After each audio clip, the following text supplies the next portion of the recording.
તો સુરેન્દ્રનગર જિલ્લાના પ્રવાસ પૂર્વે જ રાજકીય માહોલ ગરમાયો છે। ત્યારે મનરેગા કૌભાંડમાં મંત્રી બચુ ખાબડના પુત્રોની ધરપકડ બાદ તેમના રાજીનામાની માંગને લઈને સુરેન્દ્રનગરમાં વિરોધ પ્રદર્શન કરવામાં આવ્યું હતું। ત્યારે મુખ્યમંત્રીને રજૂઆત કરવા જતા આપ નેતા રાજુભાઈ કરપડા સહિતનાઓની પોલીસ દ્વારા અટકાયત કરવામાં આવી હતી। તો પ્રદર્શનકારીઓએ સૂત્રોચ્ચાર કરી તાત્કાલિક મંત્રીના રાજીનામાની માંગણી કરી હતી, જેથી કૌભાંડની નિષ્પક્ષ તપાસ થઈ શકે। બેરોજગાર લોકો અને ગરીબોનું રસોડું બંધ ન થાય એના માટે થઈ અને મનરેગા યોજનાની શરૂઆત કરવામાં આવેલી।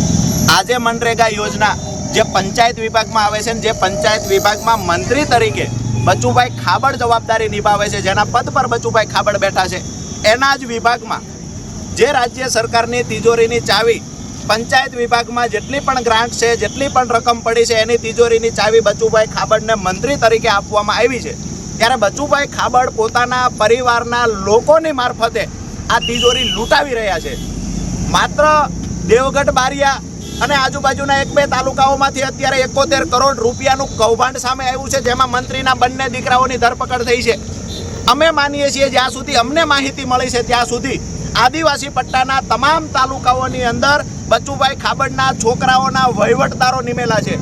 તમામ તાલુકાઓની અંદર કૌભાંડ આચરવામાં આવ્યું છે। છેલ્લા 5 વર્ષમાં સુરેન્દ્રનગર જિલ્લામાં પણ મનરેગા કૌભાંડ મારફતે શૌચાલય કૌભાંડ થયું, રોડ રસ્તાના કૌભાંડ થયા, તળાવોના કૌભાંડ થયા।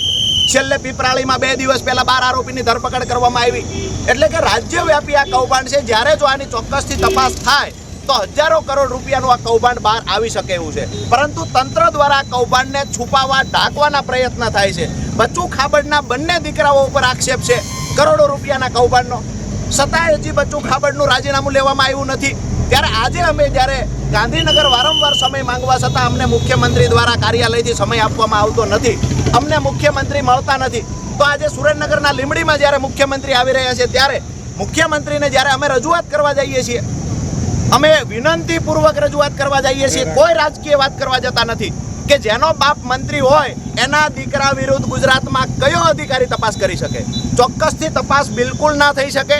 એટલા માટે બચુ ખાબડનું પહેલા રાજીનામું લેવામાં આવે, ત્યારબાદ જે તાલુકાઓમાં મનરેગા યોજના અંતર્ગત કામ થયા છે એમાં રેન્ડમલી ક્રોસ ચેક કરી અને આ કૌભાંડને ઉજાગર કરવામાં આવે। જી રાજુભાઈએ કરી, પણ આજે અહીંયા અમને કેબનસા પીરે વઢવાણથી મુખ્યમંત્રી જ્યારે આવે છે તો મુખ્યમંત્રી એટલે ગુજરાતના મુખ્યમંત્રી છે, અમારા પણ મુખ્યમંત્રી છે, અને અમે લોકો જાગૃત નાગરિક તરીકે એ લીંબડી જ્યારે આપણા જિલ્લામાં આવતા હોય, અમને તો સમય આપતા નથી ત્યાં, પણ આપણા જિલ્લામાં આવતા હોય ત્યારે એ રજૂઆત સાંભળવા આવી રહ્યા છે।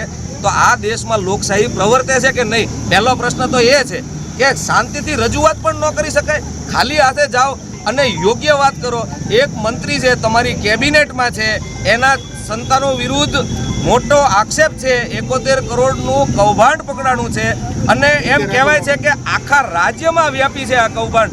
તો કમિટી નીમવી જોઈએ, અને કમિટી નીમી નિષ્પક્ષ જાંચ કરવાની હોય તો ચાલુ મંત્રીના સંતાનો ઉપર નિષ્પક્ષ જાંચ થઈ શકે। તો નૈતિકતાના ધોરણે સૌથી પહેલાં તો બચુભાઈનું રાજીનામું મુખ્યમંત્રીએ લઈ લેવું જોઈએ, ને માત્ર એટલી જ એ સદબુદ્ધિ દેવા માટે થઈ અને મુખ્યમંત્રીશ્રીને કહેવા જઈએ છે।